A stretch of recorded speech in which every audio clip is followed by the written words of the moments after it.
कहानी की शुरुआत होती है आर्कटिक सर्कल के बीचों बीच, जहां ओवरगार्ड नाम का एक पायलट बर्फ में कुछ खोदता हुआ नजर आ रहा था, जैसे वो जमीन पर कोई बड़ी सी तस्वीर बना रहा हो। उसकी यूनिफॉर्म पर सिर्फ उसका सरनेम ओवरगार्ड लिखा हुआ था। कुछ ही देर बाद ये साफ हो गया कि ओवरगार्ड ने बर्फ पर SOS लिखा था, ताकि आसमान से गुजरने वाली कोई भी रेस्क्यू टीम या पायलट समझ सके कि वो आर्कटिक के बीच कहीं फंस गया था और उसे मदद की जरूरत थी। दरअसल ओवरगार्ड के प्लेन की इमरजेंसी लैंडिंग हुई थी और लैंडिंग के दौरान प्लेन का इंजन और दोनों विंग्स बुरी तरह टूट गए थे। वो कई दिनों से उस सुनसान और बर्फ से ढकी जगह पर अकेला फंसा हुआ था और हर दिन किसी तरह जिंदा रहने की कोशिश कर रहा था, इस उम्मीद में कि एक दिन कोई उसे बचाने जरूर आएगा। खुद को जिंदा रखने के लिए ओवरगार्ड ने मछली पकड़ने का एक अनोखा तरीका बना लिया था। उसने जमी हुई झील में 3 सुराख किए थे, जिनमें रस्सी और चारे से जुड़ी लकड़ियां लगा रखी थी। इसी जुगाड़ की वजह से उसे रोज खाने के लिए मछली मिल जाती थी। उसने कुछ मछलियां एक कूलर में जमा करके भी रख दी थी, ताकि जरूरत पड़ने पर उनका इस्तेमाल कर सके। फिर खाना खाने के बाद ओवरगार्ड अपना सारा सामान उठाकर एक पहाड़ी पर चढ़ गया।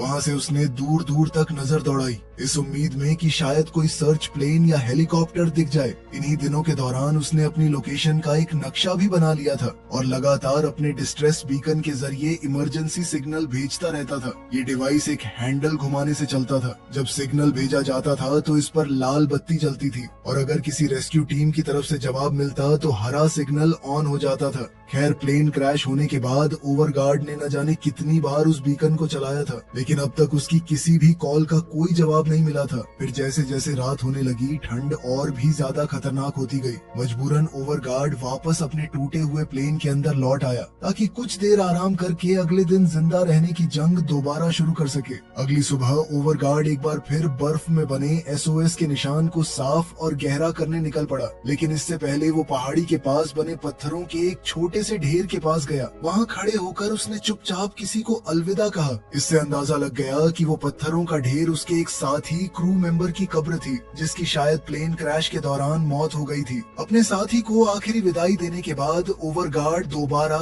SOS वाले निशान के पास लौट आया और आसपास पड़े ज्यादा से ज्यादा पत्थर हटाकर उन लेटर्स को और भी साफ बनाने लगा। आखिर में ओवरगार्ड दोबारा जमी हुई झील के पास गया, ताकि देख सके कि उसके जाल में और मछलियां फंसी थी या नहीं। लेकिन वहां पहुंचते ही उसने देखा कि सारे हुक्स बिल्कुल खाली थे। इतना ही नहीं, एक सुराख के पास उसे बर्फ पर किसी बहुत बड़े जानवर के पंजे का निशान भी दिखा। ये देखते ही ओवरगार्ड को शक हुआ कि आसपास कोई पोलर बियर घूम रहा था। डर के मारे वो तुरंत भागकर अपने प्लेन के अंदर घुस गया और दरवाजा बंद करके चुपचाप इंतजार करने लगा, जब तक उसे यकीन नहीं हो गया कि बाहर सब कुछ ठीक था। जब उसे लगा कि फिलहाल कोई खतरा नहीं था, तो वो एक बार फिर पहाड़ी पर चढ़ गया और डिस्ट्रेस बीकन को चला दिया। हर बार की तरह इस बार भी वो हरा सिग्नल जलने का इंतजार करता रहा, लेकिन इस बार भी नतीजा वही निकला, कोई जवाब नहीं मिला। फिर निराश होकर ओवरगार्ड ने आसपास का इलाका देखना शुरू किया। तभी दूर उसे एक बहुत बड़ा पोलर बेयर नजर आया, जो शिकार की तलाश में इधर उधर घूम रहा था। अब उसके पास और कोई चारा नहीं था, इसलिए ओवरगार्ड वापस प्लेन के अंदर लौट आया और अगले दिन की तैयारी के लिए सो गया।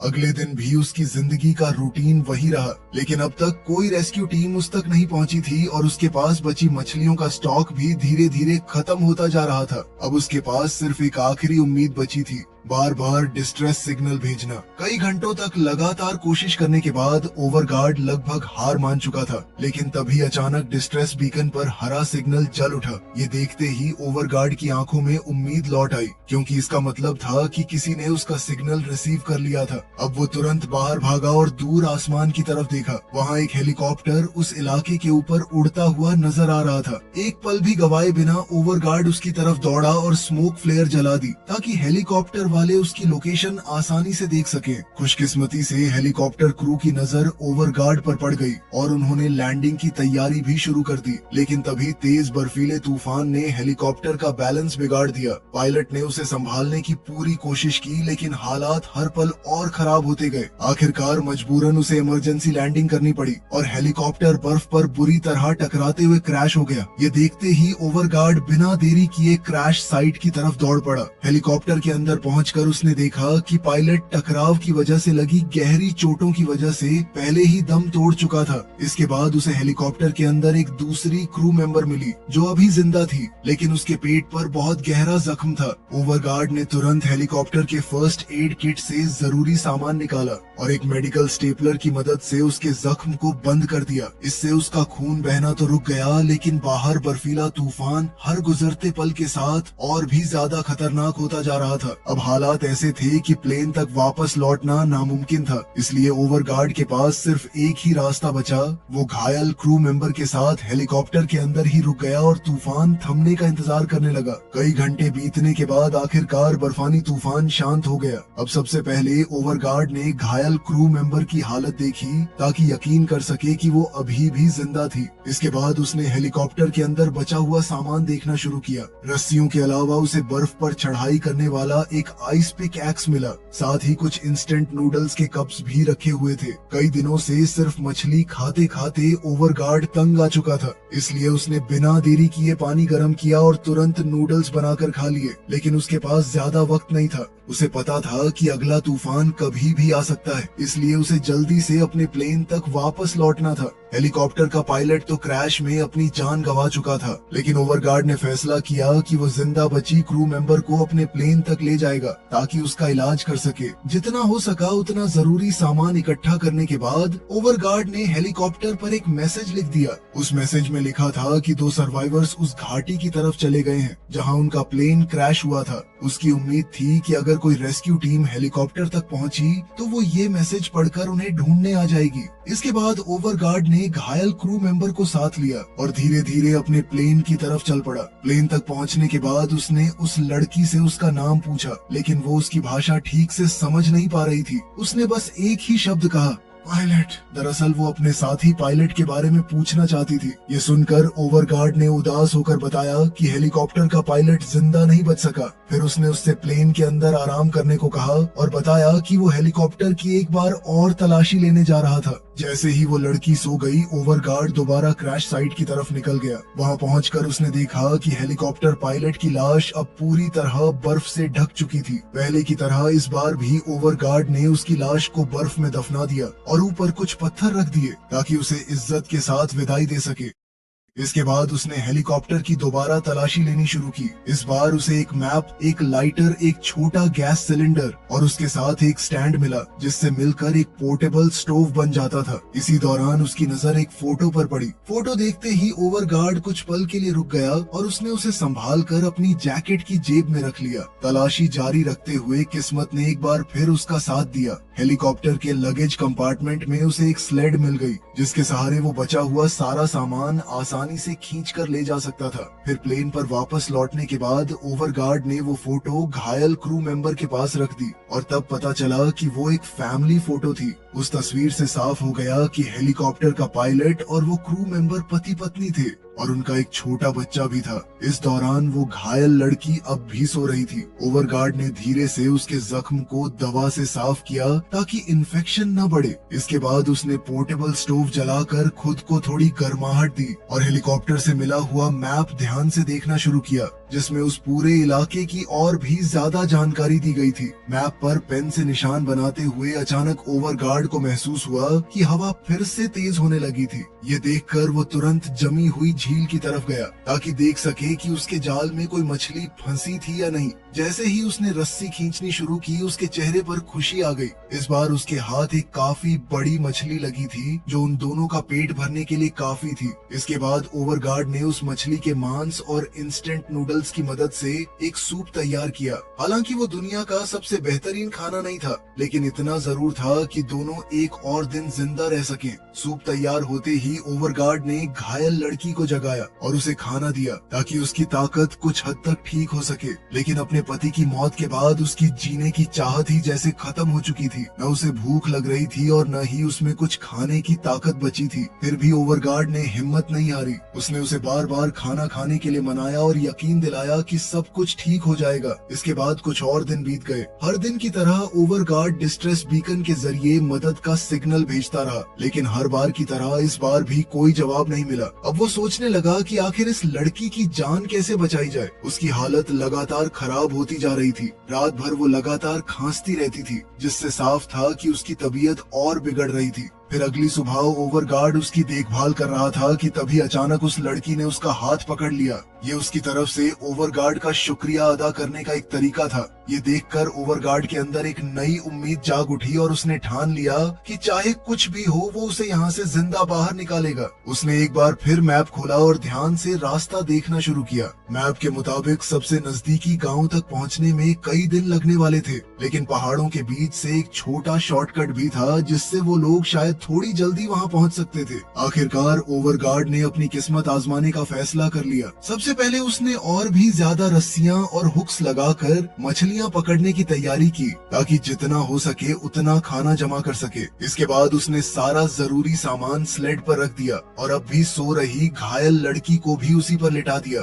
उसे सर्दी से बचाने के लिए ओवरगार्ड ने उसे एक स्लीपिंग बैग के अंदर अच्छी तरह लपेट दिया और निकलने से पहले उसने अपने प्लेन पर एक आखिरी मैसेज लिख दिया। उस मैसेज में लिखा था कि दोनों सर्वाइवर्स एक गांव की तलाश में निकल गए हैं और उन्हें मदद की जरूरत है। आखिरकार ओवरगार्ड ने स्लेड से एक रस्सी बांधी, उसे अपने कंधों पर टिकाया और उसे खींचते हुए बर्फ के उस खत्म न होने वाले रेगिस्तान की तरफ चल पड़ा। लेकिन कुछ दूर जाने के बाद जब उसने ध्यान से मैप देखा तो उसे एहसास हुआ कि वो गलत दिशा में जा रहा था। ये समझते ही ओवरगार्ड तुरंत वापस प्लेन के पास लौटा, अपना लिखा हुआ मैसेज ठीक किया और इस बार उत्तर की तरफ बढ़ गया। अब वो घुटनों तक जमी बर्फ को चीरते हुए लगातार आगे बढ़ने लगा। काफी देर चलने के बाद उसने दोबारा मैप देखा। तब उसे पता चला कि मंजिल अभी भी बहुत दूर थी। फिर भी ओवरगार्ड ने हिम्मत नहीं हारी। उसने रुककर घायल लड़की को थोड़ा पानी पिलाया और फिर दोबारा सफर शुरू कर दिया। कई और घंटे बीत गए और दोनों सर्वाइवर्स सफर का दूसरा हिस्सा भी पार कर चुके थे,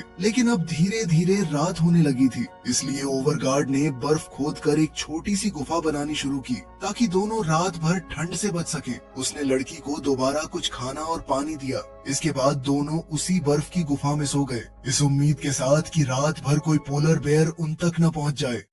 अब अगली सुबह एक बार फिर दोनों का सफर शुरू हुआ। ओवरगार्ड ने इस बार और भी गर्म कपड़े पहने और अपने चेहरे पर मास्क लगा लिया, क्योंकि एक और तेज बर्फानी तूफान उनकी तरफ बढ़ रहा था। फिर रास्ते में अचानक उसकी नजर बर्फ में दबे एक पुराने सामान पर पड़ी। एक पल के लिए उसे लगा कि शायद ये किसी और सर्वाइवर का सामान होगा, लेकिन जब उसने पास जाकर देखा तो वो हैरान रह गया। ये वही सामान था जो कुछ दिन पहले आर्कटिक को अकेले पार करने की कोशिश के दौरान उससे छूट गया था। एक बॉक्स के अंदर उसे अपना पुराना आईडी कार्ड भी मिल गया। उस कार्ड से पता चला कि ओवरगार्ड ईए नाम की एक एक्सपेरिमेंटल एयरक्राफ्ट एसोसिएशन का हिस्सा था। ये एक ऐसी एसोसिएशन थी जहां लोग अलग अलग तरह के एयरक्राफ्ट बनाते, उन्हें रिस्टोर करते और उड़ाते थे, लेकिन वो एयरक्राफ्ट आर्कटिक के खतरनाक मौसम को झेल नहीं पाया और आखिरकार क्रैश हो गया। अब उस हादसे पर पछताने का कोई फायदा नहीं था, इसलिए ओवरगार्ड ने अपना सामान उठाया और मंजिल तक जल्दी पहुंचने की उम्मीद में दोबारा चल पड़ा।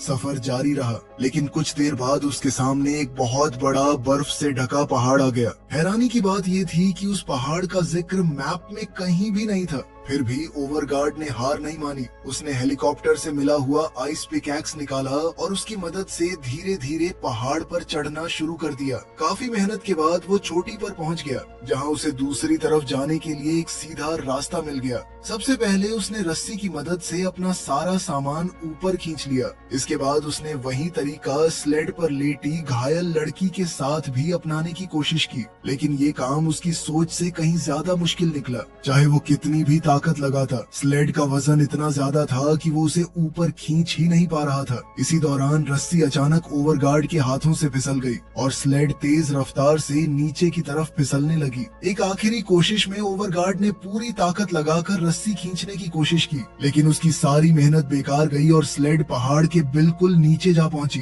अब ओवरगार्ड समझ चुका था कि इस रास्ते से स्लेड को ऊपर खींचना नामुमकिन था, इसलिए मजबूरन उसे ये रास्ता छोड़ना पड़ा और पहाड़ के चारों तरफ से घूमकर एक लंबा रास्ता चुनना पड़ा। इसके बाद ओवरगार्ड ने अपना सफर दोबारा शुरू किया, लेकिन कुछ दूर चलने के बाद उसे आराम करने और कुछ खाने की जरूरत महसूस हुई। तभी रास्ते में उसे चट्टानों के नीचे एक छोटी सी गुफा नजर आई, जिसका मुंह बर्फ से पूरी तरह बंद था। अब अपने सामान की मदद से उसने धीरे धीरे सारी बर्फ हटाई और अंदर जाने का रास्ता साफ कर लिया। गुफा के अंदर पहुंचकर उसने छोटे गैस स्टोव पर बची हुई मछली पकाई। इसके बाद उसने घायल लड़की को भी कुछ खिलाने की कोशिश की, चाहे उसकी हालत कितनी ही खराब क्यों न हो। धीरे धीरे रात होने लगी। अब दोनों के पास सिर्फ आराम करने के अलावा कोई और चारा नहीं था। लेकिन तभी अचानक ओवरगार्ड को बाहर से किसी के आने की आवाज सुनाई दी। उसने सांस रोककर ध्यान से सुनना शुरू किया और अगले ही पल उसके होश उड़ गए। बाहर किसी जंगली जानवर की जोर की दहाड़ गूंजी, जिसके बाद उसकी भारी सांसें भी साफ सुनाई देने लगी। ये समझते ही ओवरगार्ड बहुत संभल कर उठा और अपना आइस पिकैक्स मजबूती से पकड़ लिया। वो सबसे बुरे हालात के लिए तैयार हो चुका था, मगर कुछ पल बाद अचानक सब कुछ शांत हो गया। ओवरगार्ड को लगा कि शायद वो जानवर वहाँ से चला गया था, लेकिन बदकिस्मती से उसी वक्त घायल लड़की को जोर की खांसी आ गई। उस आवाज ने बाहर मौजूद पोलर बियर का ध्यान उनकी तरफ खींच लिया और अब वो पहले से भी ज्यादा गुस्से में जोर जोर से दहाड़ने लगा। भालू ने गुफा के अंदर घुसने की पूरी कोशिश की, लेकिन गुफा का मुंह इतना छोटा था कि उसका पूरा शरीर अंदर नहीं आ सकता था। इसके बावजूद उसने हार नहीं मानी। वो अपने बड़े पंजों से बर्फ हटाने लगा और अपना सिर गुफा के अंदर घुसाने की कोशिश करने लगा। ये देखकर ओवरगार्ड जोर जोर से चीखने लगा। साथ ही उसने एक फ्लेयर जलाया और उसे हवा में घुमाकर भालू को डराने की कोशिश की। खुशकिस्मती से उसकी ये चाल काम कर गई। आग देखकर पोलर बेयर डर गया और वहाँ से भाग निकला और इस तरह दोनों सर्वाइवर्स की जान बच गई। लेकिन इतनी हिम्मत दिखाने के बाद जैसे ही खतरा टला, ओवरगार्ड की सारी ताकत जवाब दे गई। वो थक कर जमीन पर गिर पड़ा। उसका शरीर कांप रहा था और वो खुद को बार बार यही समझाने की कोशिश कर रहा था कि सब कुछ ठीक हो जाएगा।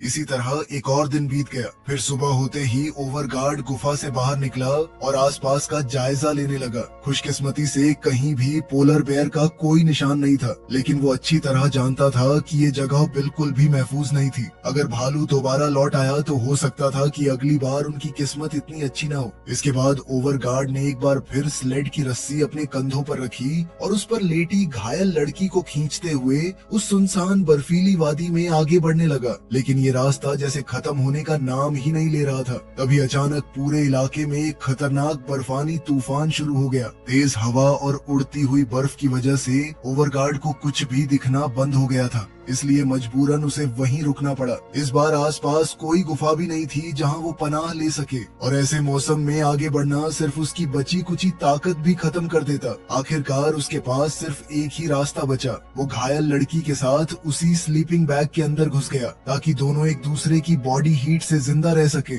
इस बेइंतहा मुश्किल हालात में कई घंटे धीरे धीरे गुजरते रहे। आखिरकार तूफान थम गया, लेकिन तब तक दोनों सर्वाइवर्स पूरी तरह बर्फ से ढक चुके थे। ओवरगार्ड धीरे से स्लीपिंग बैग से बाहर निकला और सबसे पहले अपना सामान चेक करने लगा ताकि देख सके कि उस तेज तूफान ने कुछ नुकसान तो नहीं किया। इसी दौरान उसकी नजर अपनी पानी की बोतल पर पड़ी, लेकिन बोतल के अंदर का पानी पूरी तरह जम चुका था। उसे पिघलाने का सिर्फ एक ही तरीका था। ओवरगार्ड ने बोतल को अपनी जैकेट के अंदर रख लिया ताकि उसके शरीर की गर्मी से बर्फ पिघल सके। इसके बाद उसने स्लेड को दोबारा तैयार किया और एक और लंबे सफर के लिए निकल पड़ा। कुछ देर बाद वो एक ऐसे इलाके में पहुंच गया जहां बर्फ बहुत ही नरम थी। इस वजह से स्लेड को खींचना और भी मुश्किल हो गया था। हर कदम के साथ उसकी थकान बढ़ती जा रही थी, इसलिए मजबूरन उसे एक चट्टान के पास फिर से रुकना पड़ा। वहां पहुंचकर उसने छोटी सी आग जलाई ताकि दोनों को थोड़ी गर्माहट मिल सके।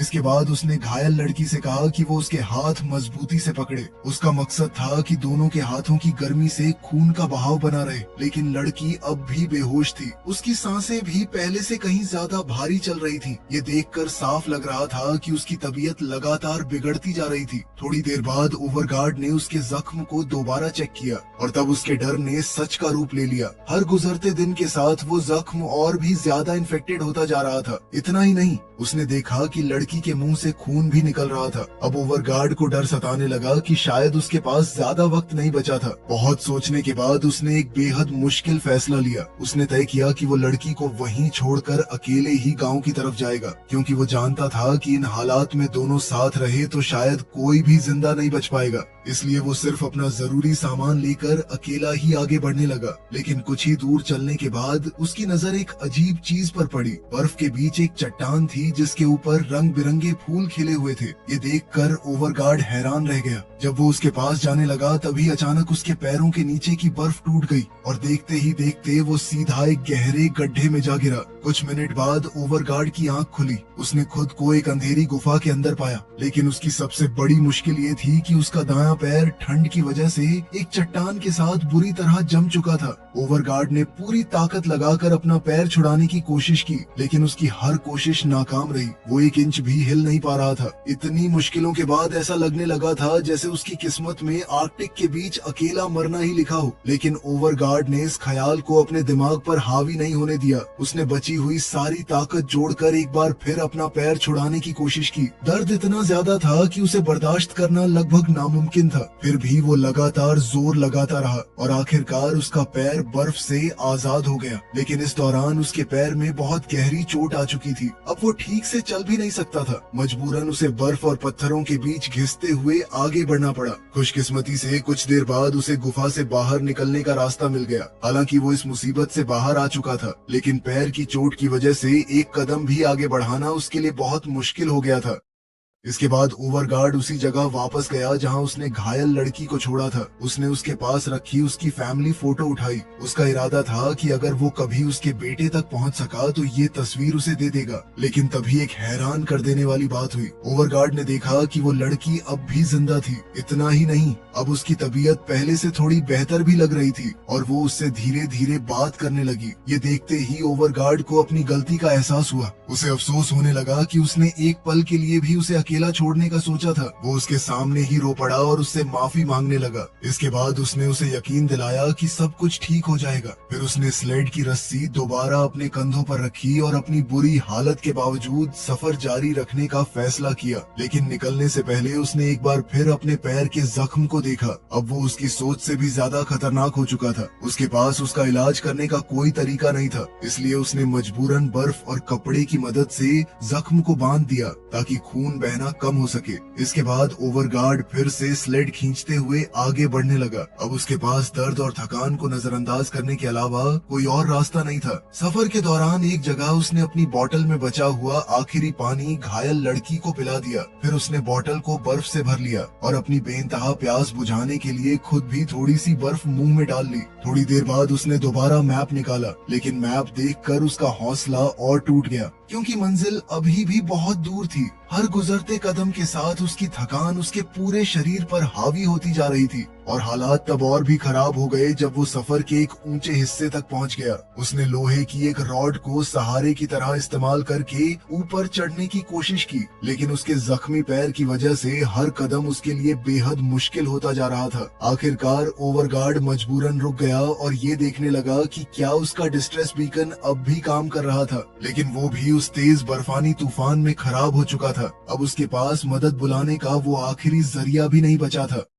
इसके बाद ओवरगार्ड घिसड़ते हुए पहाड़ी की चोटी की तरफ बढ़ने लगा, इस उम्मीद में कि शायद उसे आसपास कोई इंसान या मदद नजर आ जाए। जैसे ही वो ऊपर पहुंचा, उसकी नजर दूर एक हेलीकॉप्टर पर पड़ी जो कुछ ही दूर जाकर लैंड हुआ था। ये देखते ही उसके अंदर एक नई उम्मीद जाग उठी। वो बिना एक पल गंवाए स्लेड के पास लौटा और अपनी बची हुई सारी ताकत से उसे धक्का देते हुए पहाड़ी की चोटी तक ले गया। वहां पहुंचकर उसने पूरी ताकत से मदद के लिए चीखना शुरू कर दिया, लेकिन उसकी हालत इतनी खराब हो चुकी थी कि उसकी आवाज मुश्किल से ही बाहर निकल रही थी। अब उसके पास सिर्फ एक ही उम्मीद बची थी। उसने अपना आखिरी फ्लेयर जलाया और उसे हवा में हिलाते हुए बार बार इशारा करने लगा ताकि हेलीकॉप्टर की टीम उसे देख सके। लेकिन बदकिस्मती से हेलीकॉप्टर में वीडियो पसंद आई तो लाइक कर देना, चैनल को सब्सक्राइब कर लेना। मिलते हैं अगली वीडियो में। की कोशिश करने का फैसला किया। उसने फ्लेयर को अपनी जैकेट में जलाया, फिर एक लकड़ी के सहारे उसे हवा में जोर जोर से घुमाने लगा, लेकिन इस बार भी उसकी किस्मत ने उसका साथ नहीं दिया।